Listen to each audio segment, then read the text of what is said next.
அனைவருக்கும் வணக்கம். இந்த வீடியோவில் எதை பற்றி பார்க்க போகிறோம் அப்படின்னா, குடியுரிமை மற்றும் அடிப்படை கடமைகளை பற்றி தான் பார்க்க போகிறோம். பாலிட்டி கண்டினியூவாக வீடியோஸ் பார்த்துட்டு வரோம். ஆல்ரெடி போட்ட வீடியோஸ் எல்லாம் டிஸ்கிரிப்ஷன் லிங்க் தரேன், வேணுங்கிறவங்க யூஸ் பண்ணிக்கோங்க. ஓகேங்களா? இந்த வீடியோவில் எதை பற்றிலாம் நம்ம பார்க்க போகிறோம் அப்படின்னா, நம்மளுடைய கடமைகள் என்னென்ன, அதாவது அரசியலமைப்பு படி நம்மளோட கடமைகள் என்னென்ன அப்படிங்கிறதையும், குடியுரிமை பெறுவதற்கான வழிகள் என்ன அப்படிங்கிறது தெரிஞ்சுக்கலாம். அதுபோக எந்தெந்த வழிகள்னால குடியுரிமை இழக்க நேரிடும் அப்படிங்கிற டீட்டெயில்ஸையும் பார்த்துக்கலாம். ஓகேங்களா? வாங்க வீடியோக்குள்ளே போகலாம்.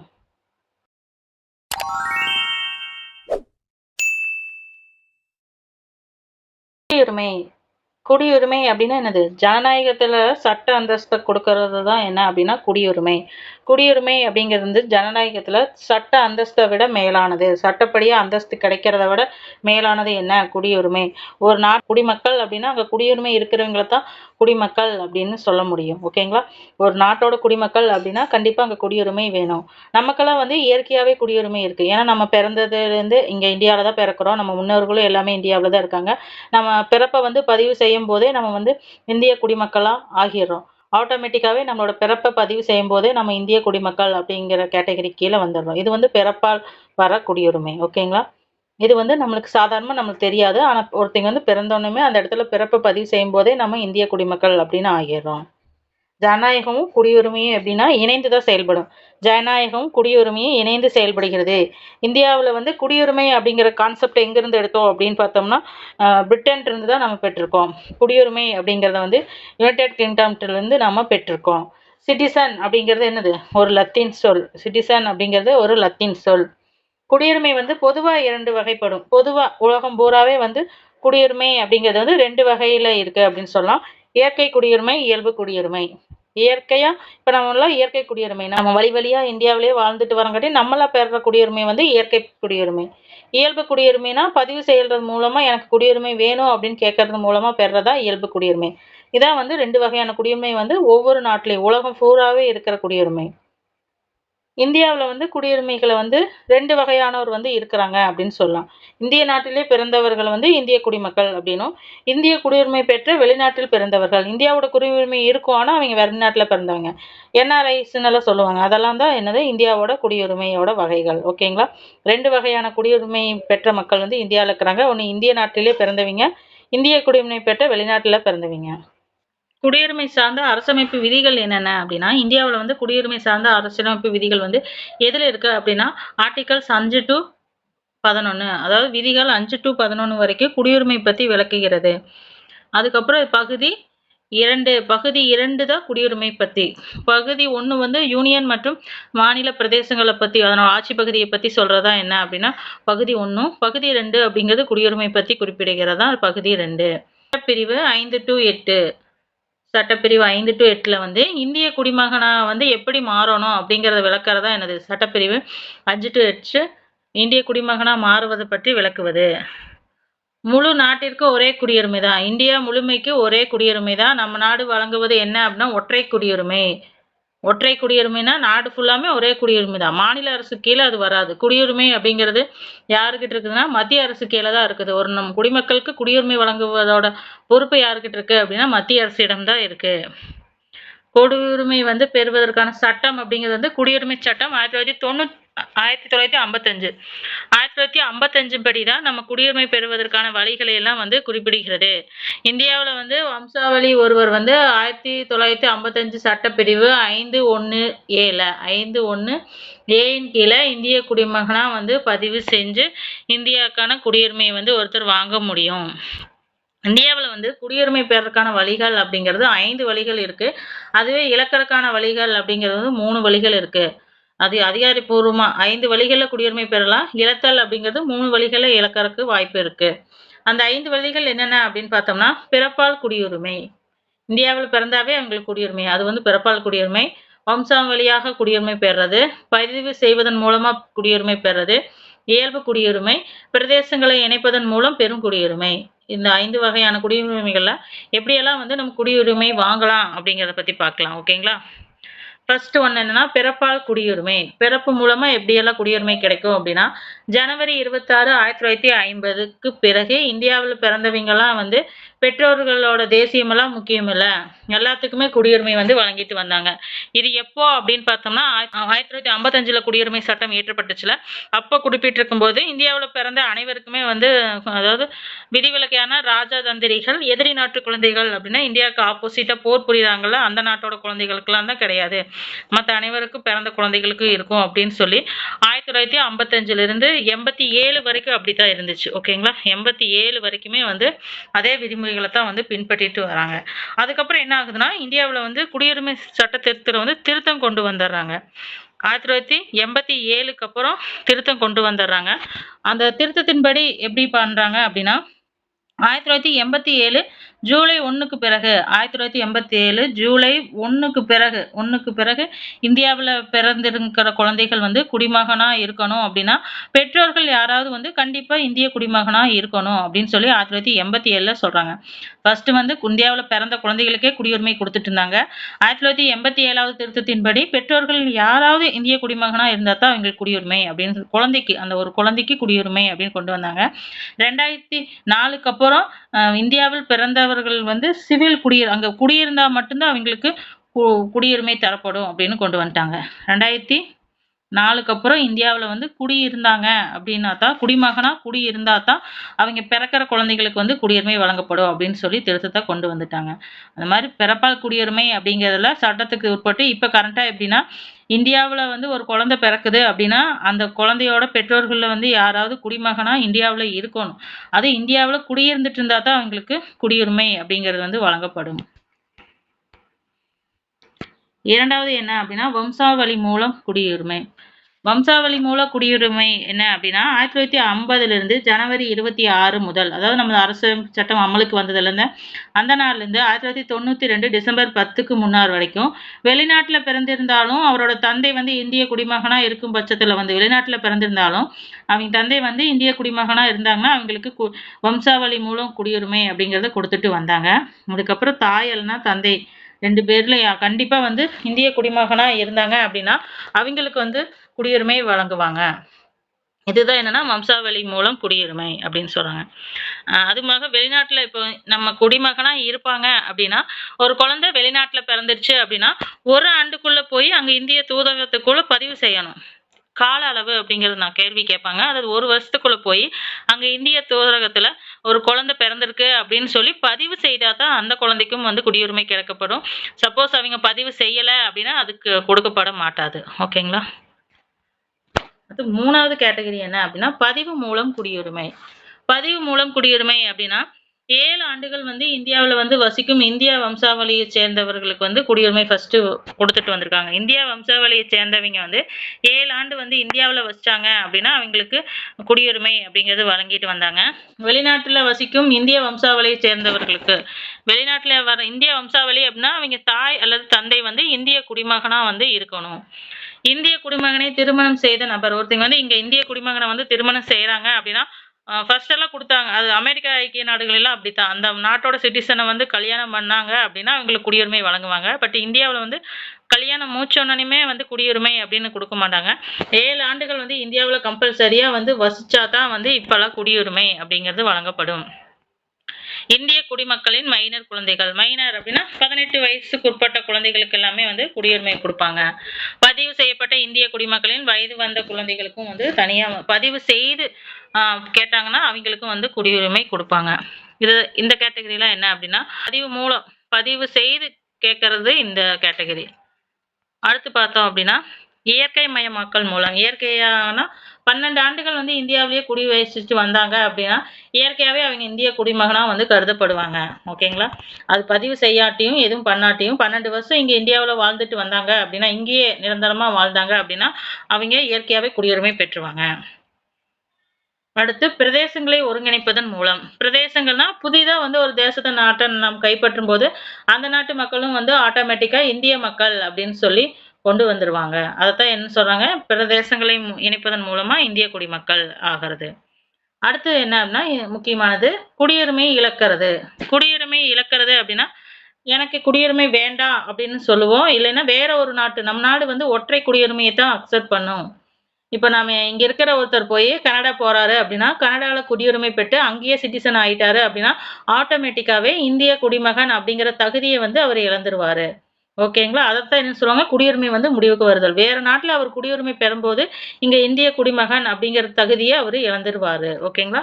தானாக குடியுரிமை துறத்தல்னா, இப்ப போறாரு, நான் அமெரிக்க சிட்டிசன் ஆகப் போறேன். எனக்கு இண்டியன் சிட்டிசன் வேண்டாம் அப்படின்னு சொல்லி கேன்சல் பண்றது தான் என்ன சொல்றாங்க, தானாக குடியுரிமைய வந்து துறக்கறது அப்படின்னும். இது வந்து ஒரு நாட்டோட குடிமகனா ஆகும்போது ஆட்டோமேட்டிக்கா நம்ம இந்திய குடிமகன் அப்படிங்கிற தகுதிய அவர் இழந்துடுறாரு. ஏன்னா நம்ம ஒற்றை குடியுரிமை தான் அலோவ் பண்றோம். இப்ப இங்கேயே இருந்துட்டு இருக்கிற ஒருத்தர் வந்து அமெரிக்க குடியுரிமையும் வச்சுட்டு, இங்கேயே இந்திய குடியுரிமையும் வச்சுட்டு இங்க ஒருத்தர் இருக்க முடியாது. ஓகேங்களா? குடியுரிமை மறுத்தல் அப்படின்னா, கட்டாயமாக அரசாங்கம் வந்து குடியுரிமையை பறிக்கிறது. இப்ப தேச துரோக வழக்குகளோ, இல்ல குடியுரிமை பெற்றது வந்து ஏதாவது ஃப்ராட் பண்ணி குடியுரிமை வாங்கியிருந்தாங்க. குடுக்கப்பட்ட டாக்குமெண்ட்ஸ் எல்லாமே வந்து போலியான டாக்குமெண்ட் அப்படின்னோ, ஏதோ ஒரு பொய் பண்ணியோ, அந்த மாரிலாம் பண்ணாங்க அப்படின்னா, அந்த குடியுரிமைய வந்து அரசாங்கம் மறுத்துடும். கேன்சல் பண்ணிரும். அத வந்து குடியுரிமை மறுத்தல் அப்படின்னு சொல்றோம். ஓகேங்களா? இந்த 3 வகையில தான் வந்து குடியுரிமைய வந்து இல்லாம செய்யறதுக்கான 3 வழிகள் இதுதான். இந்திய குடியுரிமை சட்டம் அப்படிங்கிறது வந்து 1955ல வந்து நிறைவேற்றப்பட்டிருக்கு. ஓகேங்களா? இரட்டை குடியுரிமை கொண்ட நாடுகள் எது எது அப்படின்னு கேட்டா அமெரிக்கா, சுவிட்சர்லாந்து. இந்த நாடுகள்லாம் இரட்டை குடியுரிமை கொண்ட நாடுகள். வெளிநாடு வாழும் இந்தியர் தினம் எப்போ அப்படின்னா ஜனவரி 9. வெளிநாடு வாழும் இந்தியர் தினம் வந்து ஜனவரி 9ல வந்து கொண்டாடப்படும். 2 ஆண்டுக்கு ஒரு முறை தான் கொண்டாட்டம். அதாவது ஜனவரி 9ஆம் தேதி 2 வருடங்களுக்கு ஒரு முறை தான் வந்து கொண்டாடுவாங்க. எதுக்காக இத கொண்டாடுறாங்க அப்படின்னா, காந்தி தென்னாப்பிரிக்காவிலிருந்து இந்தியா வந்த தினத்த நினைவு கூர்ற விதமா தான் வந்து இந்த ஜனவரி 9ஆம் தேதிய வெளிநாடு வாழ் இந்தியர் தினம் அப்படின்னு சொல்லி கொண்டாடுறாங்க.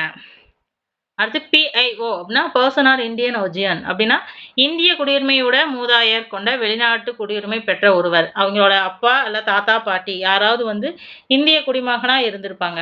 அவங்கள தான் என்னன்னு சொல்றாங்க பிஐஓ அப்படின்னு சொல்றாங்க. அடுத்து ஓசிஐ. ஓசிஐ அப்படின்னா overseas citizen of Indian card. Indian கார்டை வச்சு ஓசன் சிட்டிசன் வச்சிருப்பாங்க. அவங்க யாருன்னா வெளிநாட்டில் குடிமக்கள் காலவரையின்றி இந்தியாவில் வசித்தல் மூலம் பெறும் குடியுரிமை. வெளிநாட்டு குடிமக்கள் வந்து காலவரையின்றி இந்தியாவுல வசிக்கிறதுக்காக பெற குடியுரிமை தான் என்னன்னு சொல்றாங்க ஓசிஐ. பிஐஓ, ஓசிஐ 2 இணைக்கப்பட்டு 2015 ஜனவரி 9ஆம் தேதி வந்து 2யும் ஒண்ணா இணைச்சிட்டாங்க. அதுக்கான விதிமுறைகளை ஒட்டுக்கா கொண்டு வந்துட்டாங்க.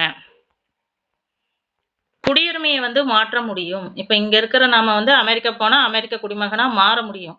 ஆனா நாட்டு உரிமை அப்படின்னு மாற்ற முடியாது. இந்தியாக்காரன் எங்க போனாலும் இந்தியாக்காரன் தான். ஏன்னா பிறப்பால் நம்ம நாட்டு உரிமை அப்படிங்கிறத மாற்ற முடியாது. ஆனா அங்க போய் இருக்கும்போது நமக்கு சிட்டிசன்ஷிப் வாங்கலாம். பட் நம்ம பிறந்தது இந்தியா அப்படிங்கிற ஒரு விஷயத்த நாட்டு உரிமையை மாற்ற முடியாது. எந்த சூழ்நிலையில் வந்து ஒருவர் இந்திய குடியுரிமையை வந்து நீக்க முடியாது. எந்த மாதிரி சுச்சுவேஷன்ல ஒருவரோட குடியுரிமையை வந்து சிட்டிசன்ஷிப்பை நம்ம கேன்சல் பண்ண முடியாது. கவர்மெண்ட் கேன்சல் பண்ணாது அப்படின்னு கேட்டா போர் நடந்து கொண்டு இருக்கும்போது கவர்மெண்ட் வந்து யாருடைய சிட்டிசன்ஷிப்பையும் கேன்சல் பண்ணாது. போர் நடக்கும்போது. அடுத்தது இது முக்கியமானது நிறைய கொஸ்டின் கேட்டிருக்காங்க. இருந்தாலும் நம்ம தெரிஞ்சு வச்சுக்கோம். சிஏஏ 2019 டிசம்பர் 11 2019ல வந்து நிறைவேற்றிருக்காங்க. இதுல என்ன முக்கியமானதுன்னா பாகிஸ்தான், பங்களாதேஷ், ஆப்கானிஸ்தான் 3 நாடுகளுமே முஸ்லீம் நாடுகள். பாகிஸ்தான், பங்களாதேசம், ஆப்கானிஸ்தான். இந்த நாட்டிலிருந்து வர சிறுபான்மையருக்கு வந்து குடியுரிமை எப்படி வழங்கலாம் அப்படின்னு ஒரு சட்டத்திட்டத்தை வந்து 2019ல வந்து நம்ம நாடாளுமன்றத்துல நிறைவேற்றிட்டாங்க. அதன்படி பார்த்தோம்னா அந்த 3 நாடுகள்ல இருந்து பாகிஸ்தான், பங்களாதேசம், ஆப்கானிஸ்தான் இந்த 3 நாடுகள்ல இருந்து வரும் 6 சமூக மக்களுக்கும் பொருந்தும் அப்படின்னு சொல்றாங்க. இந்துக்கள், சீக்கியர்கள், பௌத்தர்கள், சமணர்கள், பர்சிகள், கிறிஸ்தவர்கள். இதுக்கு முன்னாடி சிட்டிசன்ஷிப் எல்லாம் வந்து மத ரீதியா கொண்டு வரல. நம்மளோட குடியுரிமைங்கிறது எல்லாத்துக்கும் பொதுவா தான் கொண்டு வந்திருந்தாங்க. இந்த சிஏஏ 2019ங்கிறது மத ரீதியா வந்து டிவிஷன் பண்ணி மக்களுக்கு குடியுரிமை வாங்குறத பத்தி விளக்கியிருக்காங்க. மாற்றத்தை கொண்டு வந்து இப்ப நடைமுறையிலும் அதுதான் இருக்கு.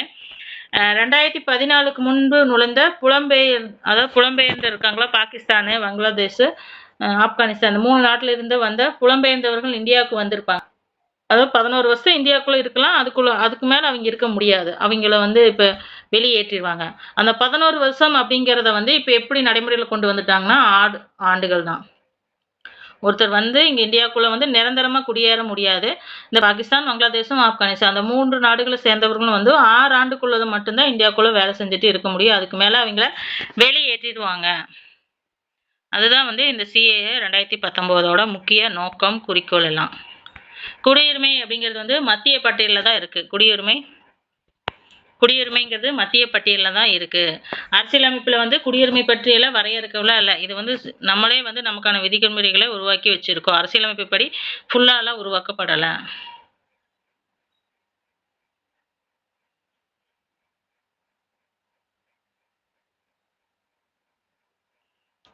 பாகிஸ்தானிலிருந்து இந்தியாவிற்கு குடிபெயர்ந்த நபர்களுக்கு குடியுரிமை வழங்குவதற்காக விதிகள் எந்த அரசியலமைப்பு அட்டவணையில் குறிப்பிடப்பட்டுள்ளது அப்படின்னா, பாகிஸ்தான்லேருந்து இந்தியாவில் குடிபெயர்ப்பவர்களுக்காக மட்டும் எந்த அட்டவணையில் குறிக்கப்பட்டுள்ளது, எந்த அட்டவணையில் சொல்லப்பட்டுள்ளது அப்படின்னு கேட்டால் அட்டவணை 6. அரசியலமைப்பு உருவாங்கினதுக்கு அப்புறம் இந்த அட்டவணையை கொண்டு வந்தங்காட்டி பாகிஸ்தான்ல இருக்கிறவங்க வந்து இந்தியாவுக்குள்ள வந்தாங்க அப்படின்னா அதுக்கான வழிமுறைகள் என்னென்ன அப்படின்னு சொல்லி அட்டவணை 6ல் வந்து குறிப்பிடப்பட்டிருக்கு. இந்திய குடியுரிமை சட்டம் வந்து 1955ல் கொண்டு வந்ததுலேருந்து 6 முறை அதிகாரப்பூர்வமாக வந்து 6 முறை திருத்தம் செய்யப்பட்டுள்ளது அப்படின்னு சொல்கிறாங்க. அதுக்கு முன்னாடி 9 முறை செஞ்சுருக்காங்கிறாங்க. ஆனால் எல்லாருக்கும் அதிகாரப்பூர்வமாக தெரிஞ்சது பார்த்தோம் அப்படின்னா 6 முறை. 1986ல் ஒன்று, 92ல் ஒரு தாட்டி, 2003ல் ஒரு தாட்டி, 2005ல் ஒரு தாட்டி, 2015ல், 2019ல் மொத்தம் 6 முறை வந்து திருத்தங்கள் செய்திருக்காங்க. 1986ல் பிறப்பின் அடிப்படையில் குடியுரிமைக்கு நிபந்தனை விதித்துட்டாங்க. அதுக்கு முன்னாடி வரைக்கும் இந்தியாவில் பிறந்தாவே குடியுரிமைன்னு இருந்துச்சு. அதை வந்து தந்தையோ தாயோ வந்து இந்திய குடிமகனாக இருந்தால் தான் குடியுரிமை அப்படின்னு சொல்லி 86ல் கொண்டு வராங்க. 92ல் வந்து பிறப்பு சான்றிதழ் குறித்த விதிகளை வந்து ஒரு பேபியை வந்து அது பிறந்தோடனே குழந்தைய பதிவு செய்யணும்ல, அதுக்கான விதிமுறைகளை வந்து 92ல் கொண்டு வராங்க. 2003ல் வந்து தேசிய குடிமக்கள் பதிவேடு NRC அப்படிங்கிறத வந்து உருவாக்குறதுக்கு என்னென்ன வழி இருக்குது அப்படின்னு கொண்டு வராங்க. 2005ல் வந்து வெளிநாடு வாழும் இந்தியர்கள் தொடர்பான விதிகளை வந்து OCI பற்றி விதிகளை மாற்றி அமைக்கிறாங்க. 2015ல் OCI மற்றும் குடியுரிமை பதிவு குறித்த விதிகளை மேலும் வந்து திருத்தியிருக்காங்க. 2019ல் தான் CAA கொண்டு வராங்க. பாகிஸ்தான், பங்களாதேஷம், ஆப்கானிஸ்தான்லேருந்து வந்த இந்துக்கள், சிக்கிமிகள், பௌத்தர்கள், சமணர்கள், கஸ்தீகள் எல்லாத்துக்கும் எப்படி வந்து அதாவது கால அளவை வந்து வரையறை செய்கிறாங்க. இதுதான் வந்து குடியுரிமை சார்ந்த விதிகள் பற்றிய பரிமாணங்கள் அப்படின்னு சொல்லலாம். அடுத்து பார்த்தோம் அப்படின்னா ஒரு முக்கியமான தலைப்பு அடிப்படை கடமைகள். அடிப்படை கடமைகள் அப்படிங்கிற கான்செப்ட் எங்கேருந்து பெற்றோம் அப்படின்னா ரஷ்யாவிலிருந்து தான் வந்து பெற்றோம். குடியுரிமை அப்படிங்கிற கான்செப்ட் எங்கேருந்து அப்படின்னு பார்த்தோம்னா பிரிட்டன்லேருந்து பெற்றோம். குடியுரிமை அப்படிங்கிறது பிரிட்டன், அடிப்படை கடமைகள் அப்படிங்கிறது ரஷ்யாவிலிருந்து பெறுறோம். ஓகேங்களா? அடிப்படை கடமைகள் அப்படிங்கிறது ஸ்வர்ணசிங்கோட குழுவோட, அதாவது ஸ்வர்ணசிங் கமிட்டியோட பரிந்துரை பேர்ல தான் 1976 42வது அரசியலமைப்பு திருத்த சட்டத்தின் மூலம் தான் வந்து இணைச்சிருக்கிறோம். 1976 வரைக்கும் இந்தியாவுக்குன்னு அடிப்படை கடமைகள் அப்படிங்கிறது ஒன்று இல்லை. 1976 42வது திருத்த சட்டத்தின் மூலமாக தான் வந்து அடிப்படை கடமைகளை வந்து பகுதி 4A வந்து இணைக்கப்பட்டிருக்கோம். பகுதி 4ல் வந்து A அப்படிங்கிற ஒரு பிரிவு கீழே அடிப்படை கடமைகள் வந்து இணைக்கப்பட்டிருக்கு. முதல்ல வந்து 10 அடிப்படை கடமைகள் தான் இருந்திருக்கு. 86வது அரசியலமைப்பு திருத்த சட்டம் 2002 மூலமா வந்து மேல ஒரு கடமையை வந்து இணைச்சு தற்போது எத்தனை கடமைகள் இருக்கு அப்படின்னா 11 அடிப்படை கடமைகள் வந்து இருக்கு. அது வந்து எங்க இருக்கு அப்படின்னு பார்த்தோம்னா அரசியலமைப்பு பிரிவு 51A கீழே இருக்கும். 51Aலையும் பகுதியில வந்து 4A அப்படிங்கிற கீழே வந்து அடிப்படை கடமைகள் அப்படிங்கிறது குறிப்பிடப்பட்டிருக்கு. அரசியலமைப்பிற்கு கீழ்ப்படிந்து அதனோட மொத்தம் 11 கடமைகள் அது என்னென்ன அப்படின்னு சொல்லி பார்க்கலாம். ஓகேங்களா? 11 கடமைகள் அது என்னென்ன அப்படின்னு ஒன் பை ஒன்னா பார்க்கலாம். அரசியலமைப்பிற்கு கீழ்ப்படிந்து அதன் லட்சியங்கள் மற்றும் நிறுவனங்கள், தேசிய கொடி மற்றும் தேசிய கீதங்கள் ஆகியவற்றை மதிக்கணும். இங்கே வந்து நம்மளோட நேஷனல் சிம்பிள்ஸ் இருக்குல்ல, அது எல்லாத்தையுமே வந்து நம்ம மதிக்கணும். தேசிய கொடி, தேசிய கீதம் அதை முதல்ல மதிக்கணும். தேசிய கீதம் பாடும்போதும் தேசிய கொடி ஏற்றப்படும் போது எழுந்து நின்று மரியாதை செலுத்தணும்.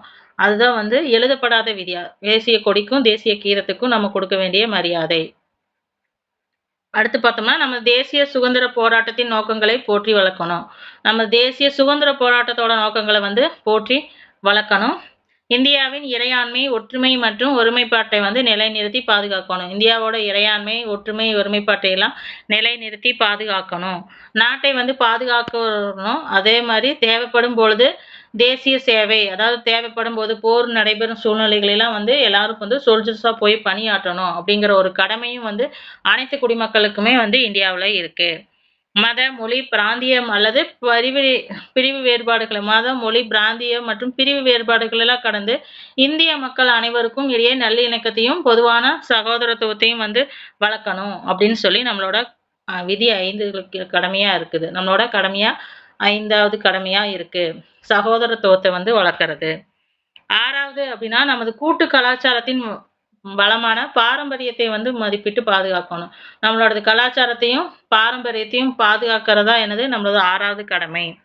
7வது கடமை அப்படின்னா காடுகள், ஏரிகள், ஆறுகள் மற்றும் வன விலங்குகள் உட்பட்ட இயற்கை சூழலை பாதுகாத்து மேம்படுத்தவும் உயிரினங்கள் மீது இரக்கம் காட்டுறது 7வது கடமையா இருக்கு.